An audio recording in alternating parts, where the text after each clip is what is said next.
Hi hello good morning ಎಲ್ರಿಗೂ ನಮಸ್ಕಾರ. ನೀವು ನೋಡ್ತಿದ್ದೀರಾ ಮಿಸ್ಟರ್ ಡಿ ಕೆ ಬ್ಲಾಗ್ಸ್. ನಾನು ನಿಮ್ಮ ಸುನೀಲ್.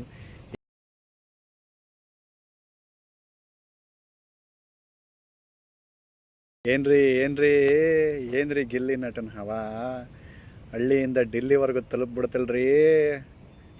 ಬಿಡ್ರಿ, ಬಾಡವ್ರ ಮನೆ ಹುಡುಗ ಅಂತ ಎಲ್ಲೂ ಅವ್ನು ಹೇಳ್ಕೊಳ್ದಲೇ, ಅವನ್ನ ಬಡವನೋ ಶ್ರೀಮಂತ ಅಂತ ನೋಡ್ದಲೆ, ಅವ್ನು ಯಾವ ಜಾತಿ ಧರ್ಮ ಅಂತ ನೋಡ್ದಲೆ ಎಲ್ಲ ಗೆಲ್ಲಿಸ್ಬಿಟ್ಟು ಅವನ್ನ ಗದ್ಗೆ ಮೇಲೆ ತಗೊಂಡೋಗಿ ಕೂರಿಸ್ಬಿಟ್ಟಿದ್ದೀವಿ ನಮ್ಮ ಕರ್ನಾಟಕದ ಜನ ಅನ್ನೋದಕ್ಕಿಂತ ಆಂಧ್ರ, ತಮಿಳ್ನಾಡು, ಮಹಾರಾಷ್ಟ್ರದವರೆಗೂ ಅವನು ಕೀರ್ತಿ ಪತಾಕೆನ ಹಾರಿಸ್ಬಿಟ್ಟು ಕನ್ನಡ ಬಾವುಟನ ಇಟ್ಬಿಟ್ಟಿದ್ದಾನೆ.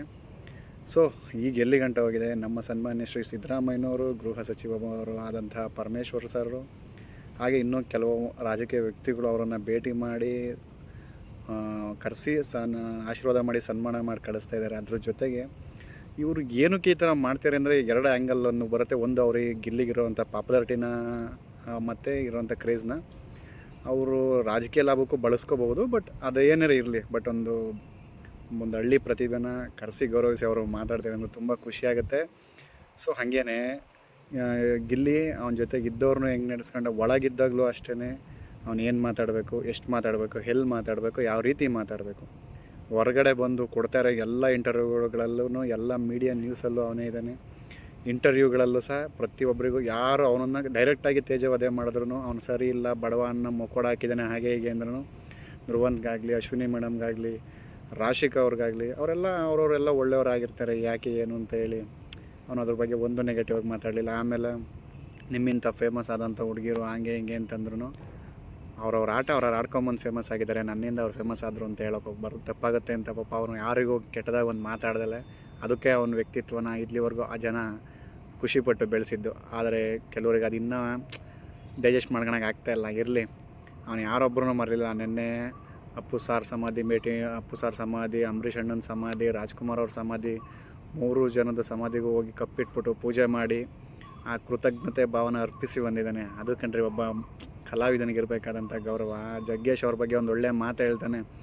ಜಗ್ಗೇಶ್ ಅವರು ಗಿಲ್ಲಿ ಬಗ್ಗೆ ಒಂದು ಮಾತಾಡಿರ್ತಾರೆ ಜಿ ಕನ್ನಡದಲ್ಲಿ. ಇವನು ಮುಂದಿನ ವರ್ಷಕ್ಕೆ ಬರೋದ್ರೊಳಗಡೆ 4 ಜನ ಬಾಡಿಗಳನ್ನ ಇಟ್ಕೊಳೋ ಲೆವೆಲಿಗೆ, ಛತ್ರಿ ಇಟ್ಕೊಂಡು 4 ಜನ ಬಾಡಿಗಾರ್ಡ್ ಇಟ್ಕೊಳೋ ಲೆವೆಲಿಗೆ ಬೆಳೆದಿರ್ತಾನೆ ಅಂತ. ಅದನ್ನು ಮೀಡಿಯಾದವ್ರು ಕೇಳಿದಾಗ ಅವ್ರ ಬಾಯಲ್ಲಿ ಮಚ್ಚ ಇದೆಯೋ ಇಲ್ವೋ ಗೊತ್ತಿಲ್ಲ, ಆದರೆ ಅವರ ಅನುಭವ, ಅವ್ರ ನಾಲ್ಗೆಲ್ಲಿರೋಂಥ ಸರಸ್ವತಿ ಆ ಮಾತನ್ನ ನುಡಿಸಿ ಇವತ್ತು ಎಲ್ಲದಕ್ಕೂ ಸಿಂಕ್ ಆಗ್ತದೆ ಅಂತ ಒಂದೊಳ್ಳೆ ಮಾತಂದು ಹಿರಿಯ ಕಲಾವಿದರಿಗೆ ಅವ್ನು ಕೊಡೋ ಗೌರವಗಳು. ಸುದೀಪ್ ಸರ್ ಮನೆಗಾಗಲಿ, ಶಿವಣ್ಣವ್ರ ಮನೆಗಾಗಲಿ ಹೋಗಿ ಬಂದಾಗ, ಮತ್ತು ಅನುಶ್ರೀ ಅವ್ರಿಗೆ ಕೊಟ್ಟಿದ್ದು ಕಾಮಿಡಿ ಟಾಂಟು, ಇವೆಲ್ಲ ಆನ್ ಸ್ಪಾಟಲ್ಲಿ ಮಾಡ್ತಾನೆ ರೀ. ಇವೆಲ್ಲ ಯಾರಿಗೆ ಗೊತ್ತು?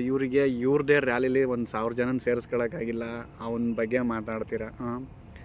ನೋಡ್ರಿ, ಆಚೆ ಬಂದು ಒಳಮನಸ್ಸಿಂದ ನೋಡ್ರಿ ಅವನ್ನ. ಮತ್ತು ಅವನಿಗೆ ಎಲ್ಲೇ ಹೋದ್ರು ಅವ್ರ ಅಣ್ಣನೂ ಸಹ ಬಿಟ್ಕೊಡ್ದಿರೋ ಥರ ಎಷ್ಟು ನೀಟಾಗಿ ಎಲ್ಲಿ ಹೋದ್ರೂ ಕರ್ಕೊಂಡು ಓಡಾಡ್ತಾ ಇದ್ದಾನೆ. ಅವ್ರ ತಂದೆ ಎಷ್ಟು ಚೆನ್ನಾಗಿ ಹೇಳಿದ್ರು, 3 ತಿಂಗಳಾಯಿತು, ಮೀಡಿಯಾದವ್ರಿಗೆ ಶಾಕ್ ಆಗಬೇಕು ಆ ಥರ. 3 ತಿಂಗಳಾಯಿತು ಸರಿಯಾಗಿ ಮಧ್ಯಾಹ್ನ ಊಟ ಮಾಡಿ ಮಾತ್ರ ನುಂಗಿ ಅಂತ ಹೇಳ್ತಾರೆ. ಯಾಕೆ ಏನಾಯಿತು ಅಂತ ಕೇಳಿದಾಗ, ಎಲ್ಲಿ ಸರ್, ಮನೆ ತುಂಬ ಜನ ಮೀಡಿಯಾದವರು ಒಬ್ಬರು ತಪ್ಪಿ ಒಬ್ಬರು ಬರ್ತಾನೆ ಇರ್ತಾರೆ, ಎಲ್ಲರೂ ಮಾತಾಡಿಸ್ತಾ ಇರ್ತಾರೆ, ಅವ್ರನ್ನೆಲ್ಲ ಬಿಟ್ಟು ನಾವು ಹೋಗಿ ಊಟ ಮಾಡೋದು, ಮಾತ್ರ ನುಂಗೋದು ಮಾಡೋಕ್ಕಾಗತ್ತಾ? ಆ ವ್ಯಕ್ತಿತ್ವ ಅವರೆಲ್ಲ ಏನು ಹೇಳ್ತಾರೆ, ಒಳಗೊಂದು ಹೊರಗೊಂದು ಇಟ್ಕೊಂಡು ಮಾತಾಡಲ್ಲ. ರೈತಂದು ಯಾವಾಗಲೂ ಬಿತ್ತೋದನ್ನೇ ಬೆಳೆಯೋದು ಅನ್ನೋದಕ್ಕೆ ಅದು ಸ್ವತಃ ಉದಾಹರಣೆ. ದಯವಿಟ್ಟು ಇವತ್ತು ಗಿಲ್ಲಿ ಬಗ್ಗೆ ಇಷ್ಟು ಸಾಕು. ಇನ್ನೊಂದು ವಿಡಿಯೋದಲ್ಲಿ ಮತ್ತೆ ಸಿಗ್ತೀನಿ. ಈ ವಿಡಿಯೋನ ಕೊನೆವರೆಗೂ ನೋಡಿದಂಥವ್ರಿಗೆಲ್ಲರಿಗೂ ಧನ್ಯವಾದಗಳು. ಯಾರು ಇನ್ನೂ ನಮ್ಮ ಚಾನಲ್ನ ಸಬ್ಸ್ಕ್ರೈಬ್ ಮಾಡಿಲ್ಲ, ದಯವಿಟ್ಟು ಸಬ್ಸ್ಕ್ರೈಬ್ ಮಾಡಿ ಅಂತ ಹೇಳ್ತಾ, ನೀವು ನೋಡ್ತಾ ಇದ್ದೀರಾ ಮಿಸ್ಟರ್ ಡಿ ಕೆ ಬ್ಲಾಗ್ಸ್. ಮತ್ತೆ ಸಿಗೋಣ. ಎಲ್ರಿಗೂ ಧನ್ಯವಾದಗಳು. Good bye.